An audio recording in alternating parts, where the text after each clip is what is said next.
Assalamualaikum warahmatullahi wabarakatuh. Nama saya Irfan Putra Syafa, NPM 292. Kali ini saya akan menjawab tugas UAS Ekonomi Mikro.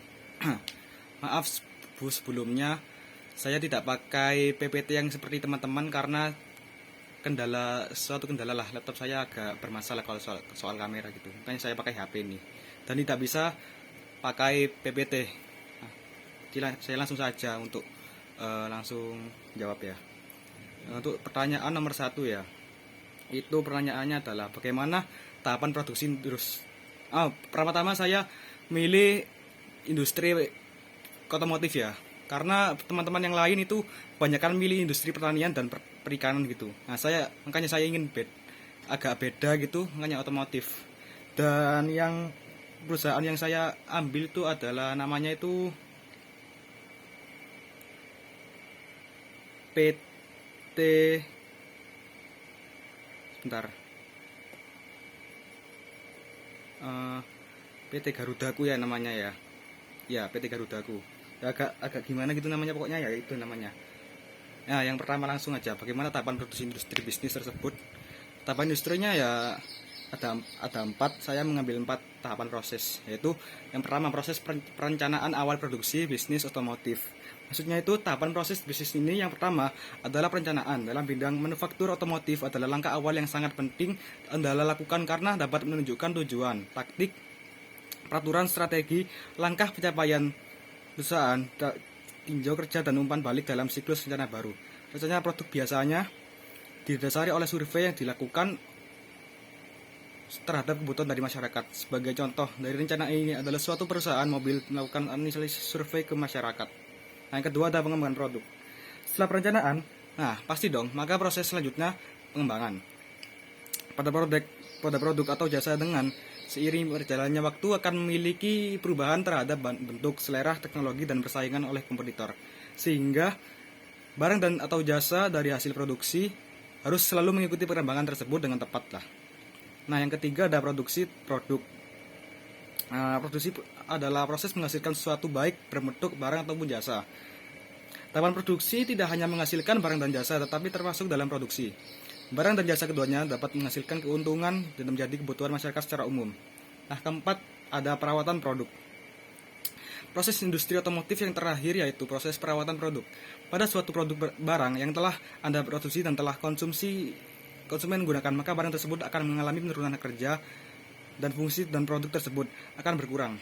Sehingga Anda memerlukan perawatan yang barang atau produk dengan melakukan kegiatan produksi barang dan jasa. Nah, itu dia pertanyaan bersatu. Kita akan mengambil pertanyaan 1 yang B. Pertanyaannya adalah faktor produksi apa saja yang mendukung kegiatan produksi pada industri bisnis tersebut. Nah, faktor produksinya mungkin ada berapa ya? Ada 4 mungkin. Nah, yang pertama adalah industri otomotif nasional. Yang pertama ada industri otomotif nasional pada masa pandemi. Bila masih tetap prospektif, itu terlihat dari menggeliatnya kembali volume perjualan, bangunan infrastruktur yang terus berlangsung. Indikasi lainnya adalah masih tingginya. Yang kedua, masih tingginya kapasitas produksi dengan didukung populasi kelas menengah. Nah, karena perkembangan jumlah kelas menengah tersebut menjadi elemen utama penggerak roda produksi kendaraan bermotor di Indonesia. Elemen lainnya adalah gencarnya pembangunan infrastruktur jalan tol dan jalan umum dalam beberapa tahun terakhir. Faktor lainnya adalah rasio kepemilikan mobil di Indonesia mungkin kira-kira 87 unit per 1000 penduduk ya. Itu kira-kira. Ya, itu aja mungkin dari saya pilihan B. Langsung aja yang C ya. Tentukan total produksi dan jumlah tenaga. Ngomong soal jumlah tenaga kerja. Nah, jumlah tenaga kerja sendiri adalah jumlah banyaknya pekerja atau karyawan rata-rata per hari kerja, baik pekerja yang dibayar maupun pekerja yang tidak dibayar. Pekerja produksi adalah pekerja yang langsung bekerja dalam proses produksi atau berhubungan dengan itu, termasuk pekerja yang langsung mengawasi proses produksi, mengoperasikan mesin, mencatat bahan baku yang dinukarkan dan barang yang dihasilkan. Pekerja lainnya adalah pekerja yang tidak berhubungan langsung dengan proses produksi. Pekerja ini biasanya sebagai pekerja pendukung. Nah, itu. produktivitas tenaga kerja ya mungkin di total produksi mungkin di perusahaan ini ya langsung aja pertanyaan keempat, pergerakan kurva TP, MP, dan AP apabila diasumsikan bahwa periode kedua gitulah pokoknya. Saya membuat sedikit kayak kurva pergerakan kurva seperti gambar di sini. Maaf ya Bu, soalnya agak beda sama teman-teman. Ya mungkin agak sama, cuma yang beda adalah perantaranya ini pakai kertas. Nah mungkin kayak seperti ini. Ini pergerakannya. Kurang lebih sama kayak teman-teman. Ya pokoknya pertama itu dia bergerak ke atas dan tiba-tiba saat ke periode ke-6 ke-7 itu. Karena kan itu mengalami kenaikan 15% dan 10%. Nah, jadi itu kayak naiknya tidak begitu berpengaruh lah gitu. Karena karena ada penurunan dan pada saat periode ke-7 itu adalah mengalami penurunan 10%. Jadi, nah, seperti ini. Turun gini. Setelah periode 6 langsung turun melonjak langsung gitu. Nah, kira-kira seperti itu yang poin 4. Nah, langsung saja ke poin E. Keseimbangan produsen ya. Nah, pertama-tama saya akan menjelaskan keseimbangan produsen terlebih dahulu. Keseimbangan produsen adalah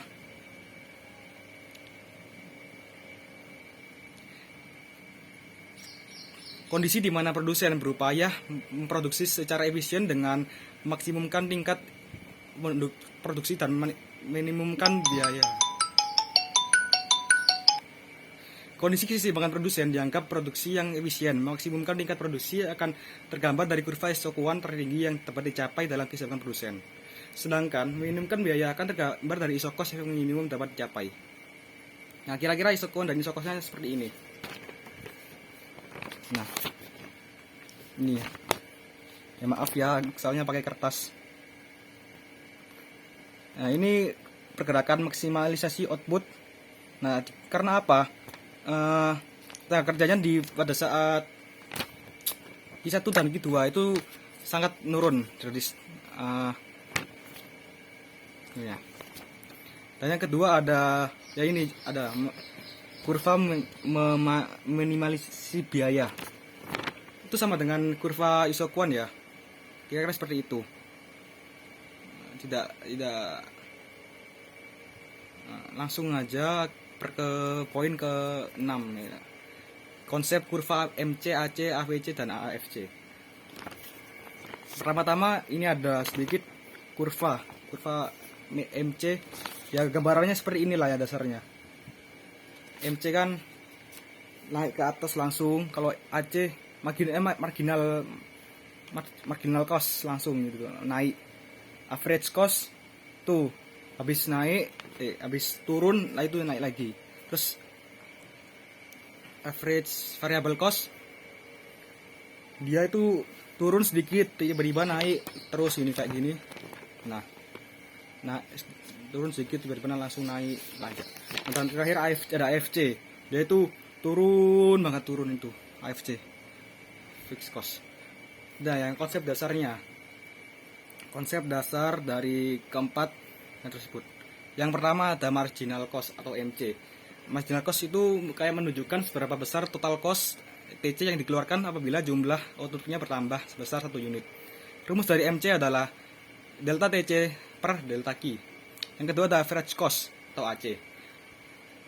Biaya rata-rata yang diperlukan untuk memproduksi per unit outputnya. AC bisa dicari dengan dua cara. Itu pertama adalah TC per Q sama dengan FC fixed cost plus variable cost per Q. Dan yang kedua ada AFC dan AFC ditambah AVC.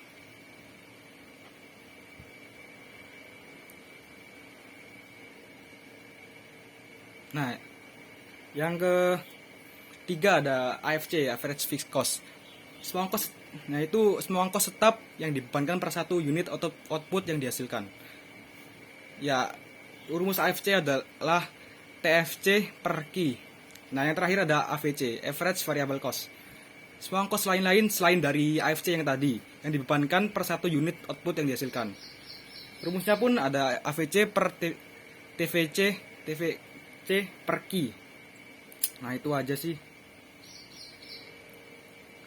Nah, yang poin nomor 1 poin terakhir, poin G, ada misal industri yang saya pilih terkena RDTS ya. Nah, pertama-tama saya akan menjelaskan RDTS itu sendiri. Decreasing to scale.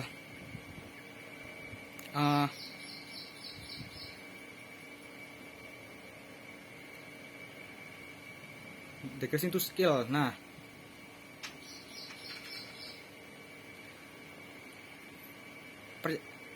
return to scale sendiri adalah konsep return to scale yang menunjukkan perubahan pada output produksi ketika terjadi perubahan pada seluruh unit input. Nah, ada 3 nih kondisi atas perubahan tersebut. Yang pertama ada constant return to scale.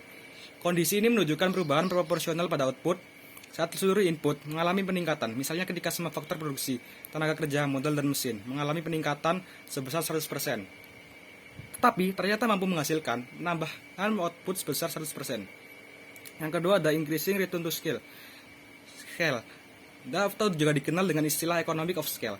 Hal ini terjadi apabila proporsi peningkatan pada output yang dihasilkan melebihi proporsi peningkatan pada skala input yang ditambahkan.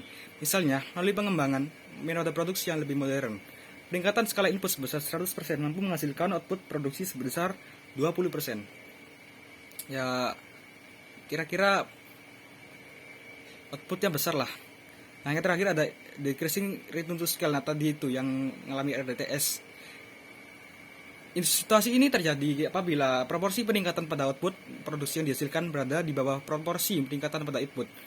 Misalnya dengan peningkatan skala input sebesar 100% ternyata hanya mampu menghasilkan peningkatan output sebesar 75%.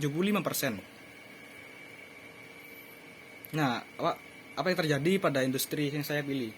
Yang terjadi adalah saya akan mem-PHK salah satu pegawai di sana, yaitu mau tidak mau. Karena skala inputnya tidak meningkat, tidak sama seperti hal yang biasanya gitu. Langsung saja menginjak ke pasar ya, pasar oligopoli. Nah, misal industri bisnis yang saya pilih masuk ke dalam pasar oligopoli. Nah, kelebihan dan kelemahan mungkin sama ya dari kayak teman-teman yang lain. Tetapi sebelum itu saya akan menjelaskan jenis pasar persaingan pasar oligopoli. Pasar persaingan ada 2. Pasar oligopoli ada 2, yaitu pasar oligopoli murni dan pasar oligopoli terdiferensiasi. Pasar oligopoli murni itu jenis pasar yang di dalamnya terdapat beberapa produsen di mana produk yang dijual sifatnya identik atau sama sehingga sulit untuk dibedakan. Cara untuk mengenali produk tersebut bisa dilakukan dengan melihat merek atau brand pada kemasan produk. Contohnya adalah industri air mineral. Kayak itu Aqua dan Club, kan itu beda itu. Tapi orang-orang menyebutnya itu Aqua karena sudah diterdeteksi itu Aqua yang paling terkenal.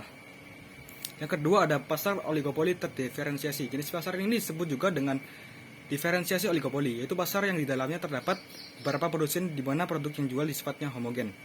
Produk pada pasar jenis ini sangat sulit dibedakan kualitasnya, namun dapat dibedakan dengan melihat coraknya. Contohnya adalah industri sabun kayak Lux dan Lifebuoy dan lain-lain. Masuk nih kelebihan dan kekurangan pasar oligopoli. Kelebihannya yang pertama ada konsumen dapat memilih produk sesuai dengan keinginan karena pasar ini menyediakan banyak pilihan. Yang kedua ada ketatnya persaingan antar produsen memberikan keuntungan tersendiri bagi konsumen, yaitu kesadaran produsen tentang pentingnya produk kualitas dengan harga terjangkau. Nah, persaingan ya kayak seperti yang saya pilih itu Garuda, saingannya adalah Astra Motor dan lain-lain. Umumnya produsen di pasar oligopoli selalu melakukan inovasi terhadap produk dan pelayanannya sehingga dengan sendirinya produk akan terus berkembang. Masuk ke kekurangannya. Pasti sebuah pasar ada kekurangannya. Kekurangan yang pertama adalah produsen baru akan kesulitan untuk masuk ke pasar ini karena persaingan sangat ketat. Yang kedua ada sering terjadi perang harga antar produsen untuk memikat lebih banyak konsumen. Nah, memerlukan modal besar untuk melakukan promosi. Iklan secara terus-menerus agar dikenal atau diingat oleh konsumen dan produknya dapat dibedakan dengan produk dari produsen lain. Gitu. Ya, mungkin itu saja untuk jawaban saya dari soal UAS ekonomi mikro. Pasti banyak kekurangan, pasti banyak. Karena konsep saya ini tidak sama dengan teman-teman yang lain yang pakai PPT dan facecam. Karena terkendala kondisi saya pakai manual langsung berbicara gini. Dan ya mungkin saya lihat referensi dulu tadi. Mungkin itu saja dari saya. Maaf bila banyak kesalahan. Kurang lebihnya mohon maaf. Wassalamualaikum warahmatullahi wabarakatuh.